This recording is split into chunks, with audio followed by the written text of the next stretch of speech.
Yeah, no kidding.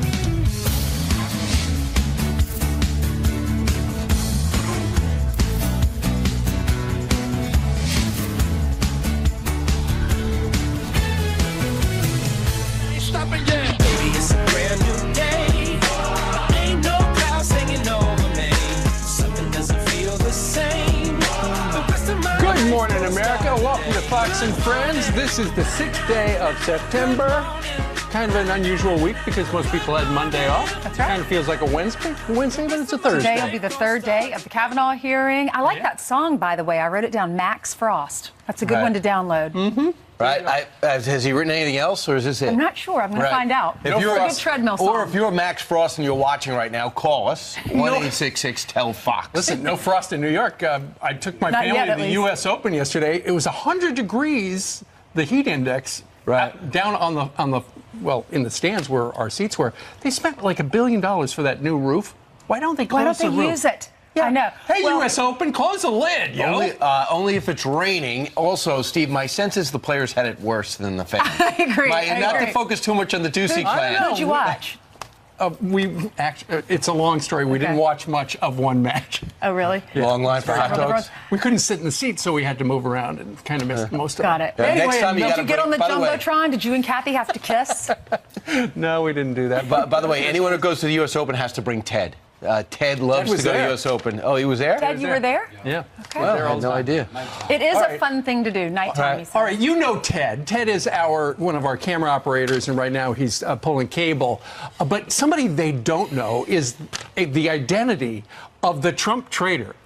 This is a man, presumably, because the New York Times tweeted out something about who wrote an op-ed that appeared yesterday, and it is a breathtaking event in presidential history where essentially he says, hey, America, don't worry, I've got this. The president's crazy, but we're going to keep things on the straight and narrow. So if things are going well, it's all because of me and, and the small little team Right. that are against this administration. This is a clip from the op-ed. It says, the dilemma which he does not fully grasp is that many of the senior officials in his own administration are working diligently from within to frustrate parts of his agenda and his worst inclinations. I would know I'm one of them. To be clear, ours is not the popular resistance of the left. We want the administration to succeed and think that many of its policies have already made America safer and more prosperous. But we believe our first duty is to this country, and the president continues to act in a manner that is detrimental to the health of our republic. And evidently has caused tremors throughout the West Wing. People are wondering, who is it? Everything pretty much stopped in terms of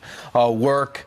James Bennett, the New York Times editorial director, said he received this editorial before the Woodward book came out because a lot of the allegations are very similar to what Woodward has said, to what Michael Wolff has claimed.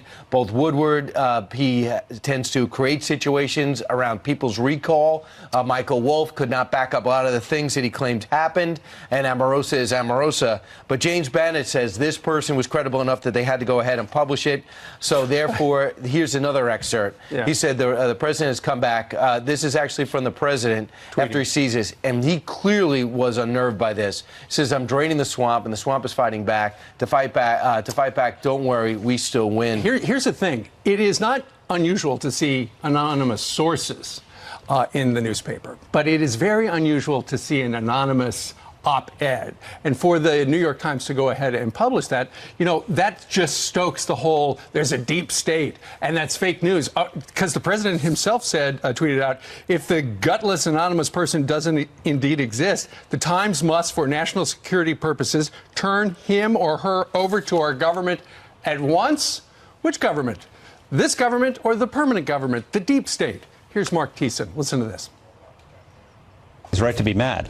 Look, the deep state just confessed. The deep state, it turns out, is not the permanent bureaucracy. It's not Obama holdovers. It's apparently people who Donald Trump appointed to senior positions inside the government. We don't know who this person is. You have unelected appointees undermining and refusing to carry out lawful orders by the elected commander-in-chief. That's not defending democracy. That's undermining democracy. And I'll bring you to two areas that have two of the presidents, I guess people didn't know him well until he became president, have spoken out. One is Lindsey Graham. He says a lot of people are beginning to wake up and realize, this is David Perdue, actually, the senator from Georgia. A lot of people are beginning to wake up and realize that his agenda is actually working. What he believes actually works, and what's going on. And one of his biggest critics was Graham, who fired off a string of tweets defending Trump against the Woodward betrayal, as well as this. He said, fate will be determined by the results he achieves for the American people, not by a book about process. By any reasonable measure, we have one of the strongest economies of modern history. President Trump has rebuilt the military, and we're pushing back hard against our enemies. All right, at the top of the op-ed, they do say that they know the identity. The identity is known. Because when I heard about this, I thought, I thought, this could be anyone. This could be someone, you know, in the middle of the country that doesn't work for him, claiming to work for him. And they published it. They said, no, they know his identity or her identity.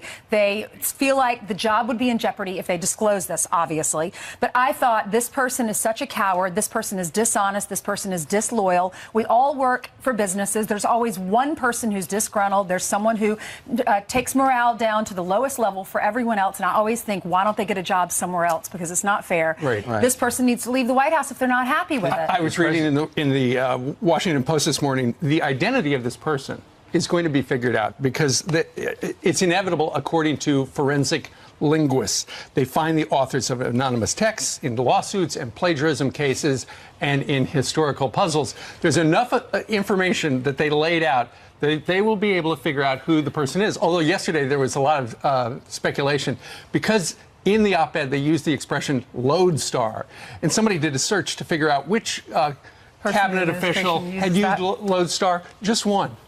Mike Pence.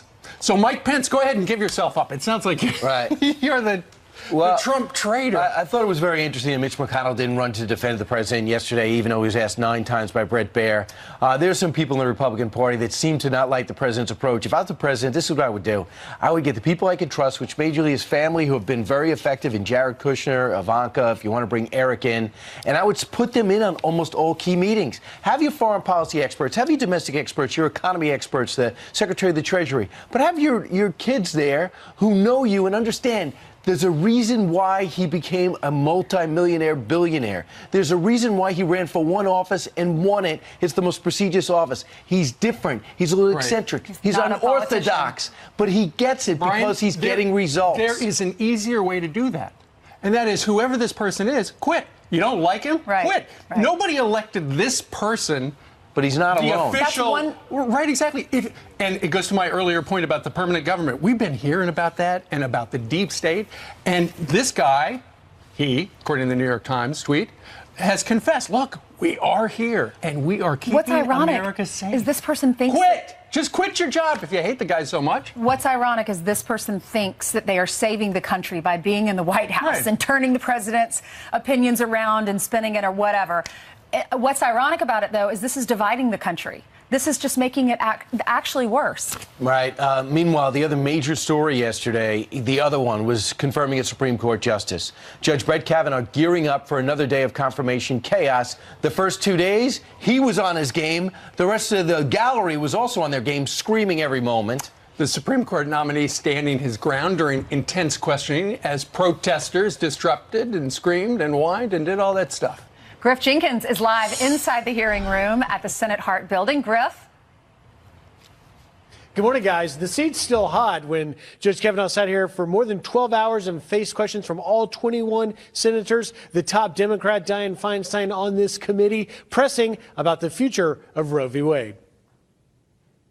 And I thought about it, that practice, and I will be the first to say I'm not the second Justice Harlan, and not trying to compare myself in any way to him, but I thought that was a good model for a federal judge, just to underscore the independence, because we're not supposed to participate in political activities, go to rallies, give money, and that kind of thing. And it seemed to me that voting is a very personal expression of your policy beliefs in many ways. Of the Supreme Court. By it, I mean Roe v. Wade and Planned Parenthood versus Casey. Been reaffirmed many times. Casey is precedent on precedent, which itself is an important factor. Feinstein also asked whether or not a sitting president could be subpoenaed. And of course, Judge Kavanaugh said, sorry, Senator, can't give you an answer. That's hypothetical. On the issue of judicial independence, here's what Judge Kavanaugh had to say. I have repeatedly called U.S. v. Nixon one of the 4 greatest moments in Supreme Court history. It was one of the greatest moments because of the political pressures of the time. The court stood up for judicial independence in a moment of national crisis. And finally, of course, in the back, there's 23 seats reserved for the public. There were 73 protesters arrested and cited for disorderly conduct yesterday, bringing the total to 143. Guys, we're getting another long day today. Each senator will get 30 minutes again to question Judge Kavanaugh right here in this seat. Griff, to keep with tradition, just throw yourself out, because everyone who stands in that area eventually gets thrown out. So Hey, Griff, when somebody gets arrested, do they just have to pay a ticket? Do they have to go to the court? Is there going to be a trial? What? Good question. They are removed and they are cited with the disorderly conduct. There's a specific code that they get, but they don't go and sit in a jail cell. And the Capitol Police get a real kudos for the job they're doing. They're the best at this, and they do it in a professional and very organized manner. All right. First time they're charged $50. Second time, then they have to stay there and make bail and probably stay for a few days. All right, Griff. Thank you very much.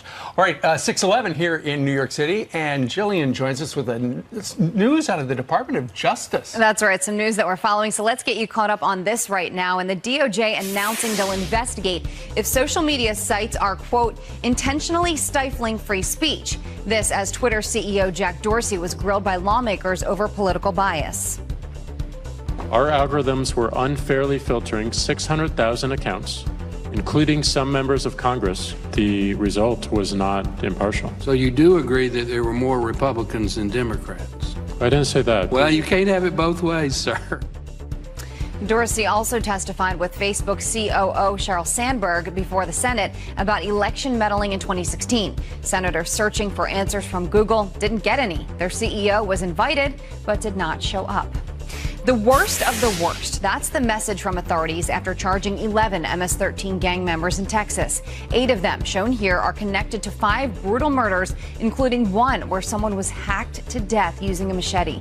Most of the victims are former members of the gang accused of being disloyal.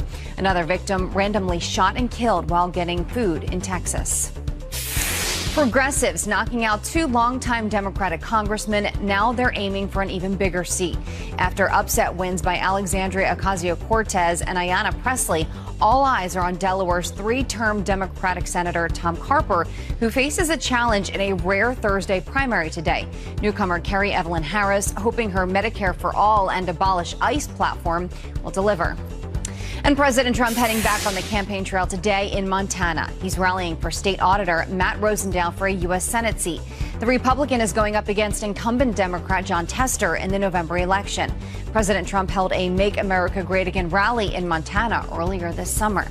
Let's look at your headlines, and we'll send it back to you. All right, busy day. Yep. Thank you. Thank you. All right, 12 minutes after the hour, brand new video showing a deranged man ramming his truck into a Fox affiliate in Texas. New details coming up. And Pete Hegseth is on deck with a message to the anonymous writer of the New York Times op-ed.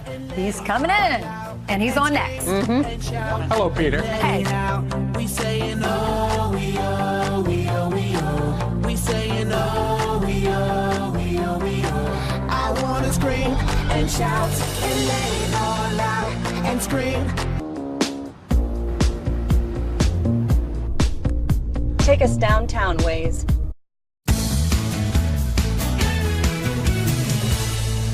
When you tell me about some anonymous source within the administration, probably who's failing and probably here for all the wrong reasons, no. And the New York Times is failing. Anonymous, meaning gutless, a gutless editorial. President Trump there yesterday in the East Room blasting the New York Times for publishing an anonymous, rare op-ed from supposedly a senior Trump official claiming to be part of the resistance inside the Trump administration. Is this an example of the newspaper's bias against the president? Or are they just putting an editorial in that they think is credible? Joining us right now to react is Fox and Friends weekend host Pete Hegseth. Pete, you know the president well. How do you feel he's handling this? Well, he's calling this person out for not having the courage to. This is cowardice masquerading as conscience. Whoever this anonymous person is, wrapping themselves in a flag, trying to say they're saving the country, but they're actually using that as a shield to try to protect Trump from the American people in their mind. The American people didn't vote for the deep state. They didn't vote for the stable state. Guy. This guy. They didn't. They voted for the bomb thrower who was going to disrupt things, break up the status quo, fight the establishment. This is more evidence that at every turn, this is the type of resistance he will face. Patriotic journalism is largely dead. Really, the New York Times doesn't care about the success of this administration.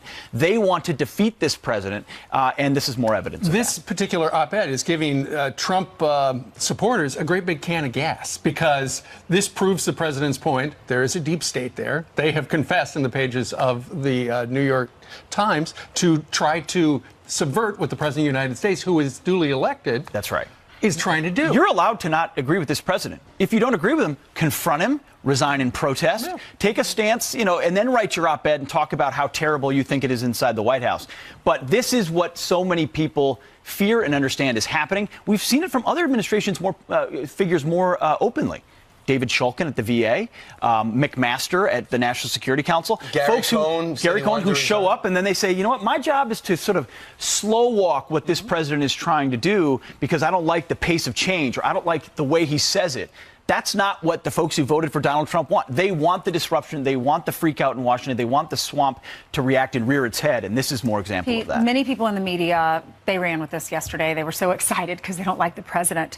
Do you think middle America cares about this? What do you think their opinions are as they're waking up this morning? No, I don't think middle America cares what this writer wrote, just like they're not going to care that much about what Bob Woodward wrote. I mean, there's plenty of people who want to talk. There's plenty of rumors out there. There's plenty of people that don't like this president. They look at the top line, which is the bottom line, which is their jobs are better. America is proud. We're fighting back against these slanted deals. China's been rigging us for years. I've been educated on trade by this president on how important it's been. These are the things that matter to real people. Also, the culture wars. They don't want folks kneeling for the anthem. They want to stand and be proud of the flag. They see a globalist agenda of elites. That's what the New York Times editorial page is, too. They want to fight that, not, agree with it. Well, during the campaign, so many people said he's just not presidential enough, and essentially that's what this guy is saying. Of course. Now, Pete, I think they'll find out who he is. You're heading to Montana? Heading to Montana. I'm going to fly out there for the rally tonight. For the rally. The big rally tonight. The big rally tonight. tonight. Do you think maybe you'll get a chance to talk to the president? Maybe. We'll see. Okay. That's the tease. Can you push back your flight if he says can wait? If he says he can make it work, then we'll move the schedule. Okay. Good. Sometimes he'll just walk over and interview you with unexpectedly. Live TV. All right. Thanks, guys. Travel safely. All right, Pete, thank you. Meanwhile, we've been showing you all those protesters at Brett Kavanaugh's hearing over the last couple of days. So what exactly are they fighting for? I'm just here holding the sign. I just want people to get out to vote during the midterms. People are expressing their true fears. Okay, Charlie Kirk has more of that video coming up next.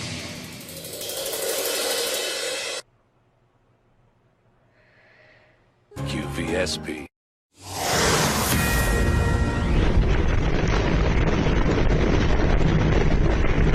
Back with your headlines now, and that is real. That is not a movie. This is a Fox News alert. 7 people dead, dozens missing after a massive earthquake rocks Japan. A 6.7 magnitude quake hitting an island of 700 miles north of Tokyo, triggering mudslides there. 3 million people, no power. Also overseas, Kim Jong-un and President Trump exchanging messages through South Korean officials. It's unclear what they were about, but the rogue nation has reiterated its calls for a formal end to the Korean War, which it says President Trump agreed to. This is a third meeting between the two Korean leaders was announced for later this month to discuss full denuclearization. Steve. All right, thanks, Brian. Day 3 of Supreme Court nominee Judge Brett Kavanaugh's confirmation hearing is set to kick off 3 hours from right now. But the first 2 days have seen constant interruptions from protesters. Our next guest went to talk to them all and find out why they oppose Judge Kavanaugh.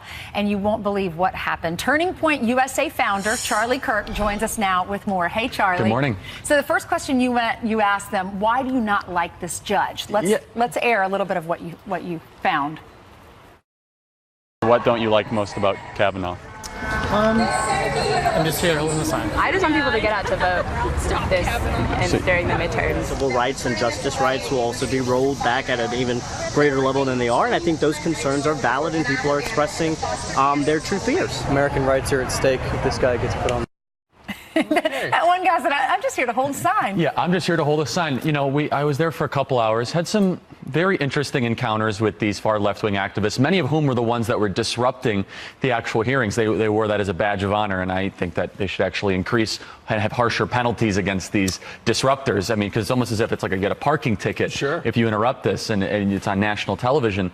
But there was no cohesive message. They were saying things, he's going to roll back human rights. Where were they getting their talking points? Well, I mean, from the signs that they were given. That was it. That was just about it. And you're saying it's an AstroTurf crowd. It sure felt like it. I mean, and there were some people that were genuine there that were, you know, they were typical left-wing activists. But more than not, these were mostly college students that were being told that this will be the worst thing that will ever happen if he, you know, gets put on the Supreme Court. And there was no cohesive message. And I kept on hearing, well, he's going to take all of our rights away. Well, name one. And it was just met with silence. Well, you did do the interview. You just saw he was outside. You were on the Capitol grounds. And yet, this happened. Watch this. You're not allowed to come and talk to any of our people. Just don't talk to them. I'm kicking you out because you're here putting people on camera. With having their consent? conversations. Your right to free speech doesn't trump his. Okay. Good for that cop. Oh, he was. They tried to kick you out of a public place? Yeah, the U.S. Capitol. He was brilliant. So, you know, they said, well, we're going to have to kick you out. And I said, well, you can bring the Capitol Police over. We can have a conversation about that. Which, here's the funny thing. They're worried about rights being taken away. And the only thing they could think about was trying to take my right to free speech away. Because I was disagreeing with them. Very respectfully, very calmly. I wasn't interrupting anyone. I was having conversations with some of their protesters. And they came in and they said, no, we have to try to get... What did the Capitol Police say to the protesters when they tried to kick you out of a public place? You kind of heard a soundbite from it where he said, look, I can't do anything here. Everyone here has a right to assembly. And they kept on saying, well, we have a petition to be here. You know, we have a permit to be here. And I said, a permit is a permission. It's not a permission to discriminate.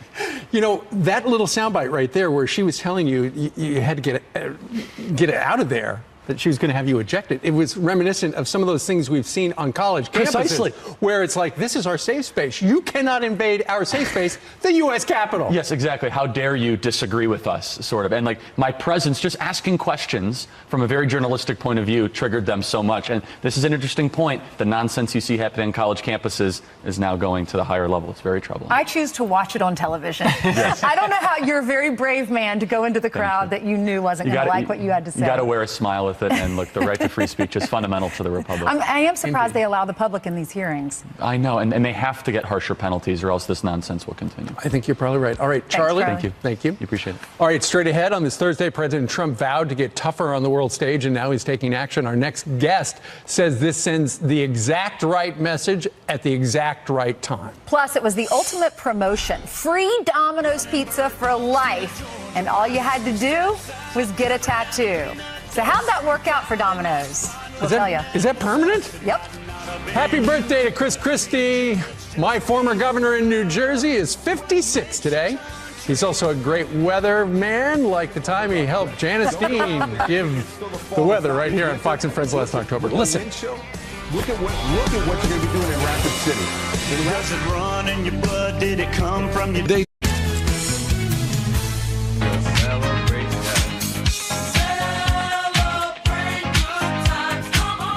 It's your shots of the morning. Identical twin brothers and World War II vets, Boyd and Ralph Henderson, celebrating their 100th birthday today. The brothers fought in different companies of the 805th Tank Destroyer Battalion, often not knowing if the other was still alive. All right, after the war, the Henderson twins opened up their own lumber company in Idaho and now have combined 14 children, dozens of grandchildren, and great-grandchildren. So happy birthday from Fox and Friends, Boyd and Ralph. Happy 100. So cute. Wow, they are fantastic. a century. They do look great. All right, Congratulations. Happy birthday. 33 minutes after the hour. Well, President Trump will chair a United Nations Security Council session this month to address Iran's violations of the international law and press world leaders to be more assertive toward the country. The president has vowed to renew the United States' global leadership.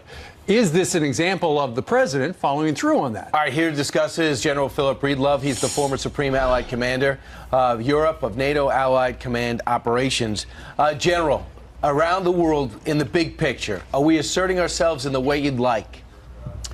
Well, I think we're beginning to take steps in right directions. It is important, I think, that the United States is a part of leading. over the past, say, decade or so. We've sort of backed away from that and even talked at times about leading from the middle. And I think it's important that we be a part of that team that does lead these kind of issues in the world. What do you mean we kind of backed away from leading in the last decade? Who did that? Well, I'd rather not make it a political discussion, but let's just say that across the last 10 years, we've had opportunities to. You're saying Barack Obama? During the regime or during the administration of President Obama, I served, and I would offer that we could have probably stepped more forward in places like the Crimea, the Donbass, the initial movement into Syria and others. But I think it's just most important to say that the United States of America is an important part of any leadership situation like this in the world. General, what has this president done specifically that you really like that's helping us globally? Well, I think he's put us back at the table on some of the most important issues around our world. And we are going to have to work together with other world powers, Russia to be included, to solve some of the tough issues in front of us, like Syria and others. And so I think it's important that we do exhibit leadership, and I think we certainly, as a nation now, are stepping out into that position. I love that Secretary of State Mike Pompeo, a couple of days before he arrived in Pakistan, took out $300 million and said, we're not giving you this aid. You are not cooperating with us the way we want when it comes to the war on terror and wrestling in terrorists. But they did have a productive conversation after, reportedly. The other move is North Korea. While no missiles are flying, there's not enough progress being made. Are you okay with that? I think that we learned a lot of lessons in our history, the agreed framework and other places where we were not assertive enough in our dealings with these kind of problems. And so any move forward, I think, with North Korea or with Iran for that matter, we need to have persistent, invasive, and verifiable processes to eliminate some of these problems like nukes in these countries. Oh, do we have it? Have you seen it? I think there's a lot to be done yet to make sure that we have, and my three important words, persistent, invasive, and verifiable regimes. You know, General, one of the scary things is always the thought of weapons of mass destruction in the hands of terrorists, whether it's here or somewhere over there. This is one of the things that keeps me up at night. We have long enjoyed, because of great intelligence and great judiciary and great policing services, we've enjoyed relatively free life here in America from these most terrifying incidents that terrorists could do. But I think it's coming to our shores. And I think that we need to be very watchful in how we approach this. Do we have the right indications and warning systems to ensure that we're ready for these kinds of attacks? Yeah. General, you do say the greatest threat is our deficit. We have not even touched it. We've just grown it, and we got to get on top of that. General Breedlove, thanks so much. Thanks, General. Thank you for your service, sir. Yeah. Thank you. All right, Jillian has some more headlines for us. Hey, Jillian. That's right. Good morning. And we do have some sad news to report at this hour. The daughter of America's pastor, the late Reverend Billy Graham, has breast cancer. Anne Graham Lotz announcing the news on her website. The 70-year-old making a name for herself as a Christian speaker. Her father calling her the best preacher in the family. Lotz will undergo surgery September 18th. New surveillance video showing the moment a man repeatedly rams his truck into a TV station. We brought you this breaking news yesterday, and take a look. He intentionally crashed into the side of our Dallas Fox affiliate, slamming into the windows before backing up, then crashing into the building again. After going on a rant, police arrested the driver, who has a long criminal record. He also left behind a bag, which was searched for explosives. It turned out to be safe. Kim Kardashian back at the White House and working with President Trump on prison reform.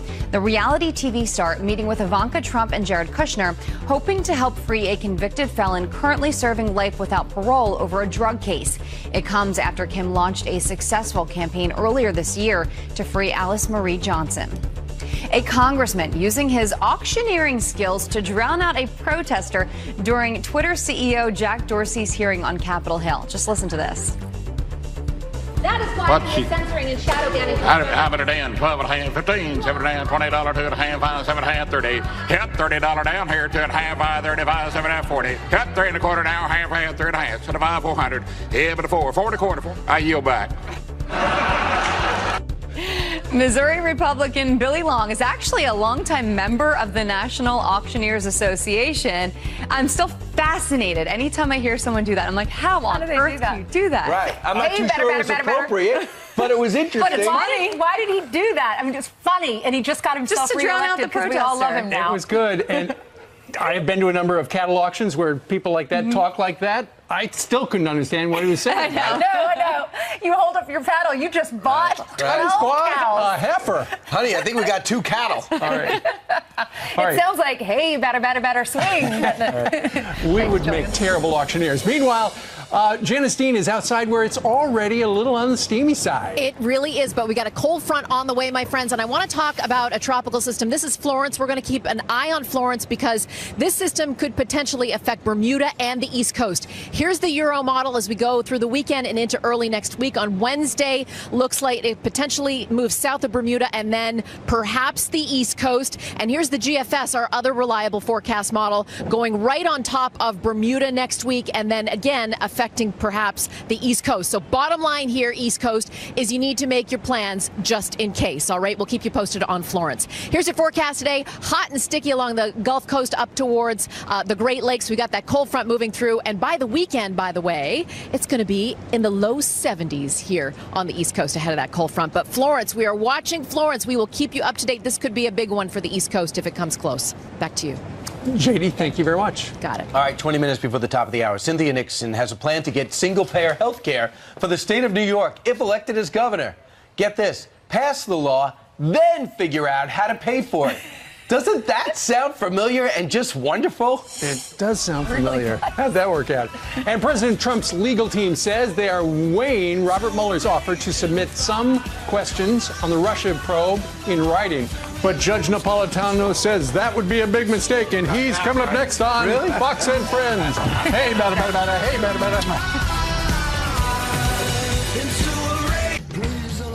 Relief fast with new Thermacare Ultra Pain Relieving Cream. President's attorney, Rudy Giuliani, weighing in on Robert Mueller's proposal to provide some written answers about the Russia probe. We came back to them with a few changes, but not material changes. We are now awaiting their response. I'm hopeful that maybe we're going to get a yes, in which case we can probably move forward with written questions and see if that doesn't satisfy them and satisfy us. So, is that a good move? Here to weigh in, Fox News senior judicial analyst Judge Napolitano. Judge, written questions, easy stuff, open book test, do it, right? Except that there's going to be follow-up questions on the basis Well, that's of their what is request. written. Yeah, but I've been arguing that they shouldn't, and obviously Rudy Giuliani knows the case better than I do, and even though we all know the president, he knows the client better than I do. I've been arguing that they shouldn't even be having these communications, that when the government comes knocking on your door to ask you questions, it's not to help you, it's to help the government. Sure. And in this case, this is a team of government lawyers who want to prosecute, impeach, or do something to interfere with Donald Trump's presidency. So I have suggested to Rudy and others involved in this is a dangerous, I use the phrase we're all using, rabbit hole down which to go. So if they give written questions, who's going to write the answers? The president's not going to sit down and write the answers. The lawyers will write the answers. The president will say, looks fine to me, and sign it. Until a month later when they start grilling him about what did you mean about this and what did you mean about that and where did you get this and where did you get that. This is just another level of opportunity for Bob Mueller's team to put the president's back to the wall. Judge, what do you make of the fact that it's only regarding the Russia stuff? There's no mention of the obstruction of justice. Because I suggest to you, as I have to the others, that the Mueller crew is compartmentalizing. they're concentrating on Russia. And then they're Which is what they were going to do in the beginning. Correct. And then they're going to go to obstruction of justice, which they've already been developing evidence phase on. one? Right. They already have his bank records from Deutsche Bank for the 20 years that he was a builder and developer in New York City. What the heck does that have to do with his presidency?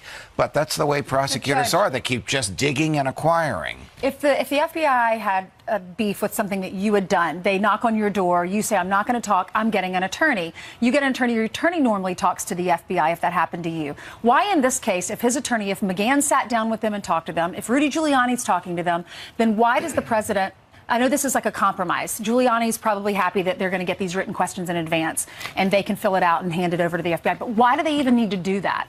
Isn't that why you hire an attorney to talk to them? Yes, you don't need to do that. But when the government is nearing the end of a criminal investigation, they usually ask the person they're investigating, is there anything you want to tell us? And the best answer is no. But there is a temptation, as the president is tempted, to get his version in front of the prosecutors. The president probably believes with his power of persuasion, he can talk them out of pursuing him. He can't, and he shouldn't even try to do so. Do you believe that John Dowd actually did a dry run with him, as portrayed in that Woodward book? Yes, I do.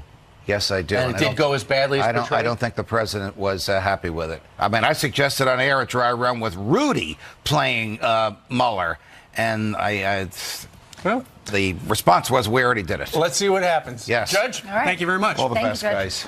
Well, this Democrat running for Congress wants open borders and to abolish ICE. But her opponent, who will join us live, says not so fast. Plus, Todd Pyro has been traveling all over the country in a beautiful RV, and he may have saved the best for last. He's on Kentucky Bourbon Trail, and Todd is next.